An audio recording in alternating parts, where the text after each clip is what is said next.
Welcome into today's 820 episode. Today we have a very special guest. You'll know her as Miss Martha. And today we're going to talk about, we're going to queue up a topic that we may talk about or may talk about something totally different. And the title is called What They Don't Tell You. And that could be in retirement, in military recruiting, in professional sports, or in relationships. So, given that open field, Miss Martha, where do you want to go?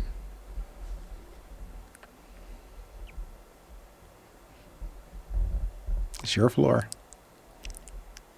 Let's do sports. Okay. But we're neither of us are sports people that we can say what they didn't tell us in sports. Like for me, like I told you when we first met, my ambition in life was to be a baseball player. And I wanted to play for the New York Yankees. That was my whole vision from junior high and high school. Nothing happened even close to that. I didn't play in college either. But I guess in the big realm of sports, maybe in football, because you're a fantastic Cowboys fan, they don't tell you about, the glamour and playing for the star and Dallas Cowboys, but the downside, what happens after or once you get there, what they don't tell you about playing professional sports or any profession, what they don't tell you. So why don't you give us an example of what you think about what they don't tell you besides the glamour, what they don't tell you on the downside or the downstream of being a professional in anything. They don't tell you the long-term effects on your health that the injuries may have. Because you get injured when you're in your 20s, 30s. You don't realize this is going to be something that I have to carry into my 60s, 70s, and so on. So they don't tell you the long-term effects. Yeah. Or even the effects of maybe the drugs they're treating those injuries with. They don't tell you that. So that's something that you're like, okay, if this fixes it today and I can play tomorrow, I'll do it. Let me take the shot. Let me take whatever it is so that I'm ready for game day tomorrow. I'll do whatever I got to do because I'm expected to get out there and play for my fans and for my team's owner. Yeah. So I got to do this. But they don't realize that decision that they're making is going to affect them long term. Yeah. And I think I saw that best when I met Danny White in person. And so thrilled to meet this quarterback. But then he told me about the steel rods that he has in his neck. From playing professional football. And as a rule, quarterbacks are not supposed to get tackled as much. Right. They get tackled, but you don't think about steel rods in the neck. Yeah. I never did. I never knew he had that extensive injury as a football player. They don't broadcast that. They'll tell you a little more now, but back in his time frame, I don't think the details were given as much as now. Yeah. And so when he told me that, I actually felt bad for a minute. Like, here I was enjoying watching you play this sport, but at what cost to you? Yeah. Like, those players especially didn't make millions of dollars like the players today. But even millions of dollars, if you're suffering from a lifetime injury, then that's may not be enough money for your health when you're sacrificing your health. And I think that's one thing that they don't tell you. They'll tell you you're going to earn all these millions of dollars, just sign this contract.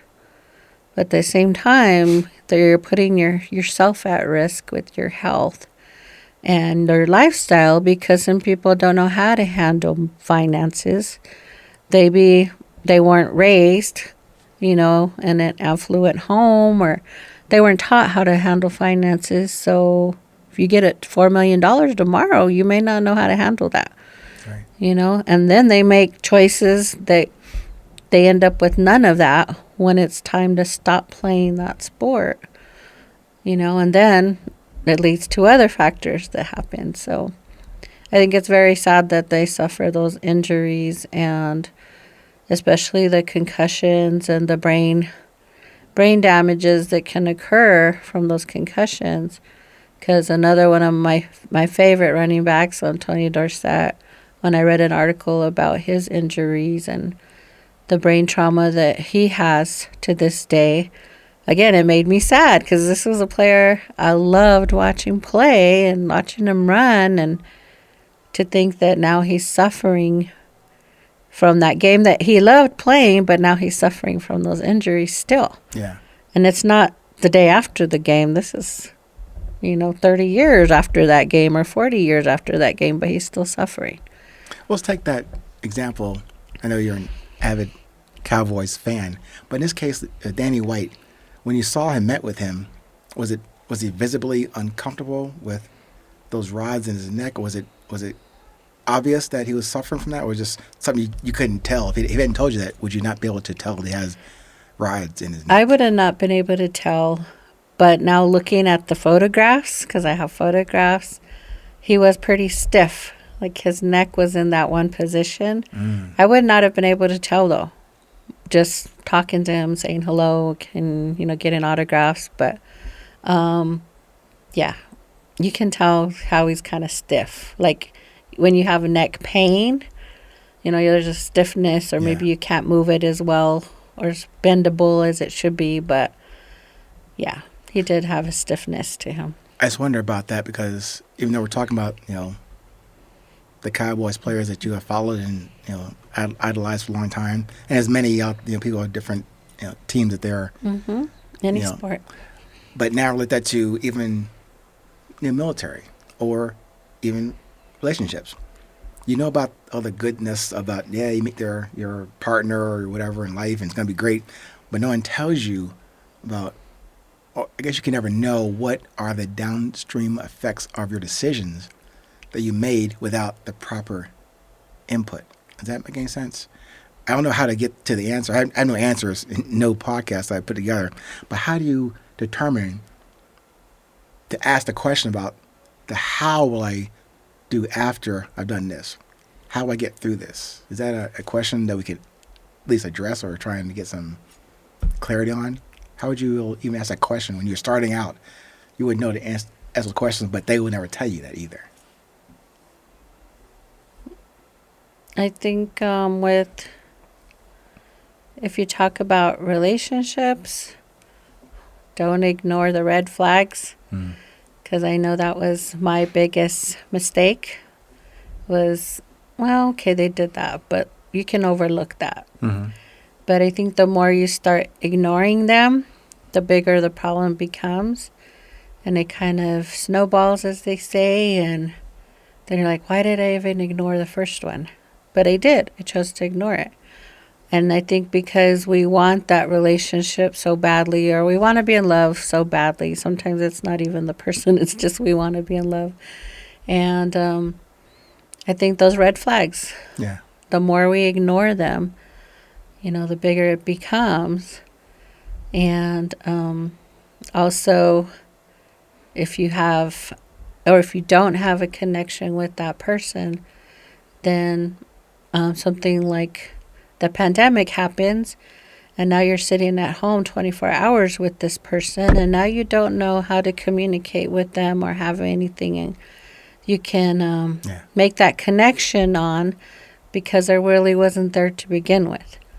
But I think that's what happened with a lot of relationships or marriages, and they discovered, I really don't know this person as well as I thought I did, or I really enjoyed them going to work every day, and now they're sitting here with me 24 hours and kind of bored. We don't have anything to talk about anymore or converse about, and I think that hurt or exposed the truth to a lot of people in relationships during the pandemic. I think that was a good truth teller. Definitely. You're going to make it or break it during that time, and I think a lot of marriages were broken by that because there was nothing, no foundation. Right. Let's pause there and come back for part 2.